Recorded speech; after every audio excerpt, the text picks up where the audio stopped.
equals 1 minus a, and t is equal to this entire thing here, we want to determine the value of p times t in terms of a. So basically we want to multiply p times t, right? So if we multiply p times t, we get that we have 1 minus a, and multiply all of a, 1 plus a, 1 plus a squared, 1 plus a to the 4, and then we have terms in between, and then you have 1 plus a to the 5, 1, 2.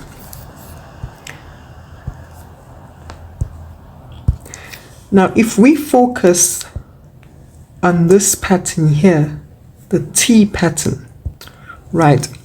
So if you focus on the t pattern, we realize there's some sort of a pattern happening here. And here we have a to the first power, a to the second power, a to the fourth power. So it seems like every time we are doubling the exponent of a, right?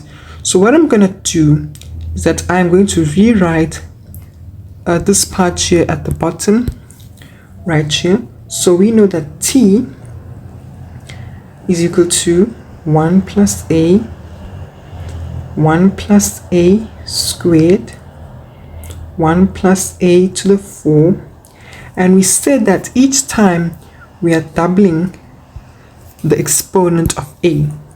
So the next one we expect it to be 1 plus a to the 8, then 1 plus a to the 16, 1 plus a to the 32, and then 1 plus a to the 64, and then 1 plus a to the 128, 1 plus a to the 256, and then lastly 1 plus a to the 512.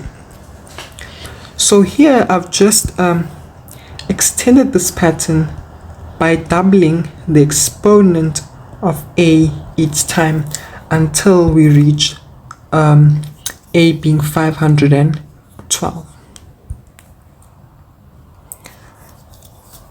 So now looking at this, we do see the pattern. So now we want to multiply this entire pattern here with 1 minus a.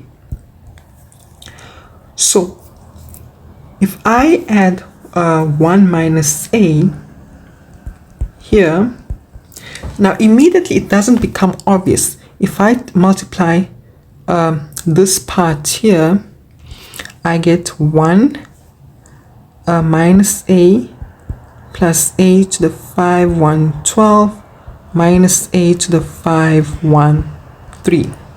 So this doesn't help me much. However, if I take this 1 minus a and multiply it with the 1 plus a, now if I multiply these two brackets here, I get something very interesting. I get 1 minus a plus a minus a squared.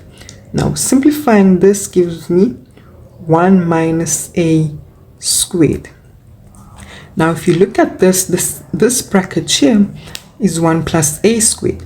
So if I multiply 1 plus a squared, I get 1 minus a to the 4.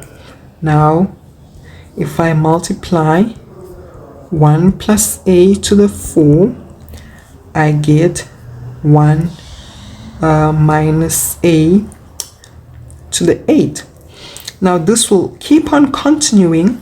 I multiply this, then this as well, then this as well, then this as well, this, then this, until I get to a point where I am now saying that 1 minus a to the 256 multiplied by 1 plus a to the 256, and that would give me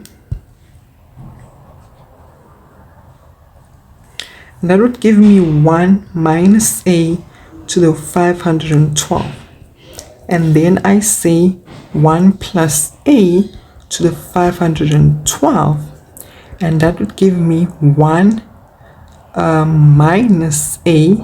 Now 500, we are multiplying a to the 512, a to the 512. Remember, if the base is the same, you add the exponents. So if I add 512 plus 512, I get 1024.